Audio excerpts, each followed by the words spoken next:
بسم الله الرحمن الرحيم الحمد لله والصلاة والسلام على سيدنا رسول الله وعلى آله وصحبه ومن والاه. Dear brothers and sisters, Assalamu alaikum wa rahmatullahi wa barakatuh. I'm really pleased to be here with you in this summit, and I really would like to thank Maulana Suhail for the invitation. And this is my second visit this year to South Africa. It seems, mashallah, we have a huge potential of partnership here, and you will see more. You will see me more, inshallah, in South Africa. So thank you very much, Brother Suhail. They always say that maybe I expect from me Firas to say you made my life difficult now, but I think he made my life easy, because mashallah, he paved the way for me to continue the discussion about partnership and about the power of partnership. And what I have seen since morning, I have written a lot of notes, that there are many projects and many initiatives that can't be done by one organization only. There are many initiatives, just I heard it today. Take, for example, the microfinance. I don't think one charity by own can lead. So we need coalition, we need partnership with a few charities to take this initiative forward here in South Africa. The disaster preparedness, that's something we always talk about it, but we can't do it. Individual charities cannot do it by themselves. So unless we come together, we can't have ourselves ready for the disaster. And you can see Bangladesh, every year we hear about the disaster. We know there's every year, every couple of years, because of the situation, climate change and the water, etc. So everyone knows. But what we have done to prepare ourselves for that disaster in Bangladesh. And this is just one example. This is another example that we need to come together. And the third one, we had some discussion this morning about, so our respected leader, Brother Muhammad, I was with him last night for 2 hours, and I really benefited a lot from your experience and your wisdom. Thank you very much. So he asked, there was a discussion about negotiation of aid. And this is, again, another example that we can't, you yourself, we can't negotiate when it comes to aid and access. It needs a powerful message. It needs charities, NGOs to come together and to raise their voice. So these just 2-3 examples that I picked during the discussion of today. But I will take you quickly, I know we don't have much time, on my presentation. So our charity Action for Humanity formerly was Syria Relief. So until 2021, so we are 3 years old as a charity, as Action for Humanity. Before that, the focus was only Syria and Syria Relief. Until now, we have 10 offices in 8 countries, mainly in the Middle East, plus Pakistan. So our strong presence in Syria, Palestine, in Gaza, West Bank, and Jerusalem. Jerusalem is our newly registered office, and I don't know any Muslim INGO registered in Jerusalem. So we are the first one, and that, inshallah, we are there to open as well, that will open many potential partnerships, especially in Jerusalem. Then we have Yemen and other places. Our focus is, you can see, the Middle East. Our model of business is partnership. So 85% of the income of the work, we do it with partners, or we implement on behalf of other partners. And we have good, excellent, long-term partnership with mainstream charities. So with Muslim charities, maybe 10%, but 90% of the 85% is with mainstream and non-Muslim charity. And that lesson we can, if during the question and answer, I can answer, because this is what we need. We need to widen the partnership and have more, as we say always, this kind of work is a protection even for us. So this is our model. This is our business. So quickly, just to why we need the importance of partnership in our sector, in our work. So number one, amplified reach and impact. And as I said earlier, no organization can really make that impact. So together, we can reach more people, we can have better impact. The second one, shared resources and expertise. As you know, not every charity has all the expertise and all the resources. So partnership, it opens that door. And here, I'll give you an example. That in Action for Humanity, because we work with INGOs, we work with UN agencies, so we have a very strong, robust system when it comes to compliance, when it comes to governance, etc., etc.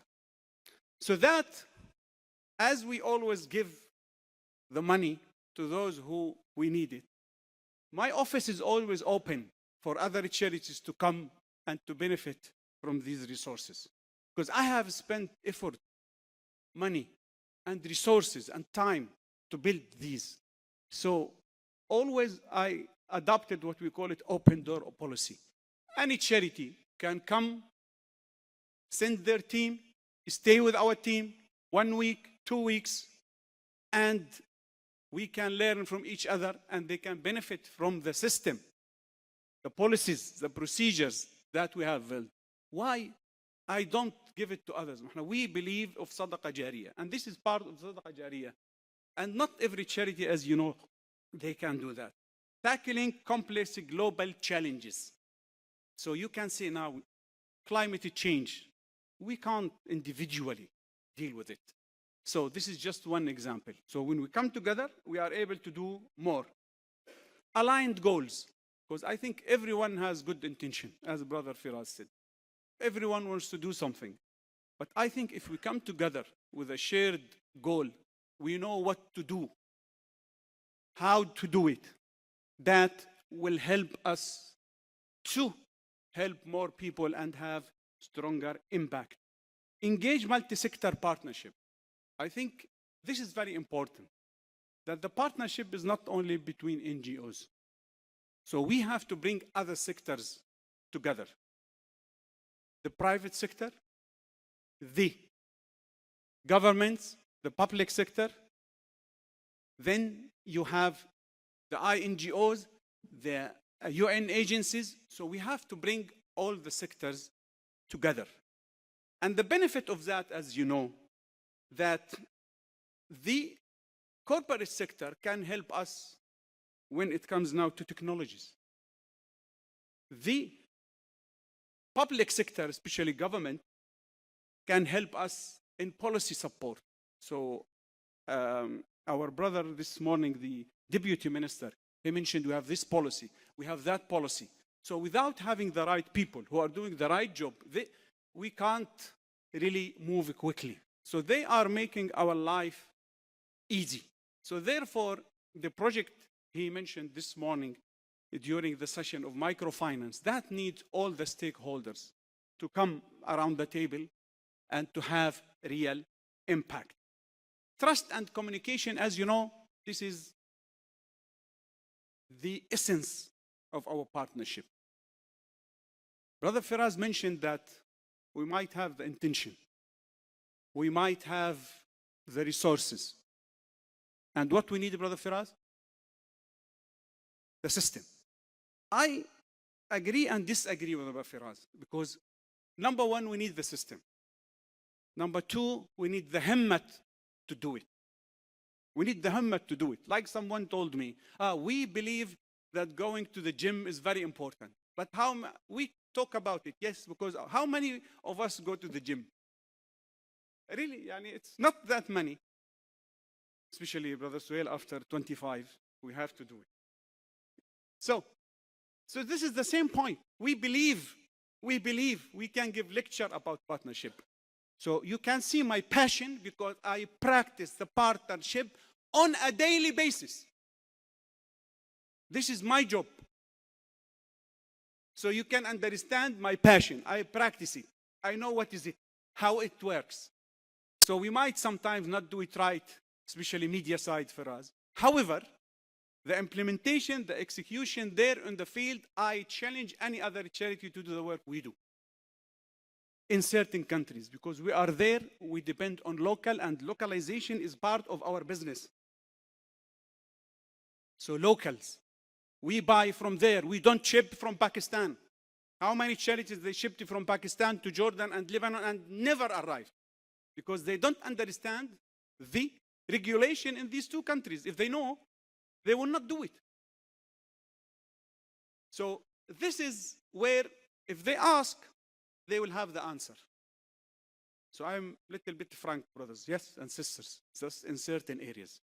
So trust and communication, if we build that with the himma, yes, we will do it. And then I think together we can achieve a lot of this. So what are the principles of partnership? Just quickly: quality, transparency, result-oriented approach, responsibility, and when we come to this kind of business, we complement each other. And here I mentioned very important point about, especially when we partner with the big giants, because I heard today that we have partnership with UNHCR. We partnership with others, yes? So I'll give you my relationship with the UNHCR. I have very excellent relationship. They invite me to their meetings. We have good relationship. Brother Omar, you still there? Here. Yes. Yes. So the point, I said, I'm happy to give you in these countries. However, you give me in that country which you don't have a presence and I have a presence. He said, brother, you know. I said, I know. Tell me what I know. I said, we deal with this country. You need to go to UNHCR in that country and you need to apply and go to the system. I said, brother, I'm not interested in this. So you want to take our money. I am more than happy to give you. Now, I am the decision maker. Have no problem. Because I don't have a presence in these two countries. And one of them, Sudan. Make it clear. Because, you know, access, etc., not easy. However, I know you don't have a presence in this country, for fact. So it didn't work. This is, Brother Firaz, what I call it, the equal partnership. Equal partnership. You give, you take. And now part of this now, what we hear now about privatization of aid. So this, for those who don't know, that some of the big agencies now, they give the aid to who, Brother Firaz? To the private sector. I apply to the private sector to take my share. So the private sector, number one, they take their good share. I implement, so they transfer the risk on me, to me. Yes, and their role in the middle is to take my reports, make them nice, and put them to the donor. This is, my dear brothers and sisters, one of the danger, I call it, and I will fight, advocate against this model. But I can't do it by myself. We need to do it together, especially those who have the experience in this field. Now, the private sector, we should take money from the private sector. This is what Brother Firaz mentioned. Private sector should be one of the main factor to support our work. And this is Dr. Saqib. He mentioned this morning that they receive good money from the private sector. That is the role of the private sector. But not to control me, to take money from INGOs and from government aid agencies and to give the money somehow, somewhere. They shift the risk. They take the good percentage, and they fight with me for 5 to 7% of my admin. So this is another topic that we need to make it clear that no one can benefit from us on this way. So we need equal partnership. We have to be all around the table equally. So these are just quickly principles about partnership. Leveraging, leveraging, it's not going up. Anyway, so more benefits of partnership, and that for greater impact. One, innovation technology. So this is where the private sector can bring to us without going in detail. Resource mobilization, I mentioned this.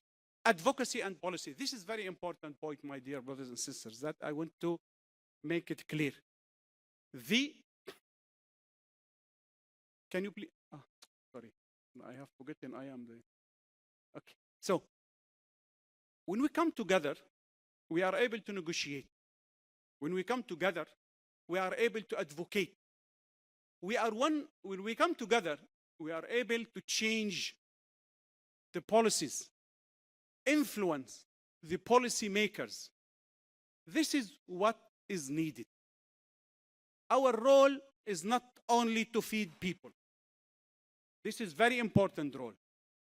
However, we need to have a say. The humanitarian system is a corrupt system. System needs to be changed. Who will change it? Those around the table will not change it because they benefit from it. We, NGOs, are the beneficiaries of this system. We need to be around the table. We need to attend the UN agency, UN meetings. We need to advocate. And as you know, all the policies on UN level, my dear brothers and sisters, the policies, whatever, and Faraz knows better than me, they are who designed these. It's not the agencies themselves. It's not the UN agencies themselves. No. We call them the 10 giants. The 10 giants are the main 10 INGOs in the United States, and so they are in all the committees within UN when it comes to the humanitarian sector. Yes? So you can see that they are the people who decide the policies, who plan for us. Unfortunately, we are not part of that. Not because it's closed, it might be somehow closed, but we are not doing enough. Now the top 10 donors in the world, countries, 2, 3 of them are Muslim countries. However, they have no say in any shape or form when it comes to the humanitarian system, when it comes to advocacy, when it comes to the decision-making bodies. No, because they don't have vision. They only give money in order to say, we are good people, we are giving the money. Yes? So, and now for your information, many of these big giants, they fill the gap of funding from our zakat money. Yeah, this is, and even now Awqaf, they started this. In Ramadan, we compete with who in the UK? With UNHCR, with WFP. They do it in all languages, and they use أنا وكافل اليتيم في الجنة كهاتين. So the hadith of the Prophet ﷺ, me and the yatim, we are. Few years ago, they were fighting against us not to be around the table because we are faith-based charities. And now in Ramadan, they use the same language because they felt that that gap of funding, we can fill it from where, brother Faraz? From our zakat. And this is exactly what's happening. I believe I take the money from them. Because of that, you can see and understand that around 80% of our income comes from that, because there is a big cake there. But just we need to be brave enough, and we have the system, as Brother Firaz mentioned, to do it. So, challenges and number one, bureaucracy. As you know, some partnership, it takes time, and this is one of the challenges. Resource mobilization is, so we can even the in-kind, what I mentioned earlier. If you open your heart, if you open your mind, and you give me what resources you have and what I have, then, and this is still a challenge. Especially, I always say to the big brothers. So the big brothers within the Muslim sector, they don't help the other brothers without naming anyone. You are clever enough to understand it. So this is what we want to do. We need to help and support each other. And the last one, ensuring accountability and transparency. You know, part of our problem, we don't go in partnership. Yeah, Brother Muhammad, you know why? Because we are not transparent enough. We don't have accountability. Show me your accounts, how you play with figures. Because in the Charity Commission, I know in the UK, and I'm a good reader, by the way, so I go and read the hundreds of pages in the Charity Commission to check all the charities, what they do. Charity Commission is the regulator in the UK, like CRA in Canada. So you need to read. So when you read, see figure, make the analysis, you see how we have issues. So therefore, transparency, unfortunately to say accountability and transparency is a challenge. So I will move. I don't need to talk about this. So action for humanity, you can see from this last slide that we are, because we work, alhamdulillah, with a big partners, big giants. So we have excellent system. We are very low risk charity when we work with any partner, innovation in the heart of our business. So governance, compliance, and then we have, alhamdulillah, global recognition. Any partner can be part of that. And legal status. So all our offices registered legally, 100% correctly. We transfer money bank to bank. We don't use any other method, even to Gaza. For those who don't know, directly the money go from my account to our account in Gaza.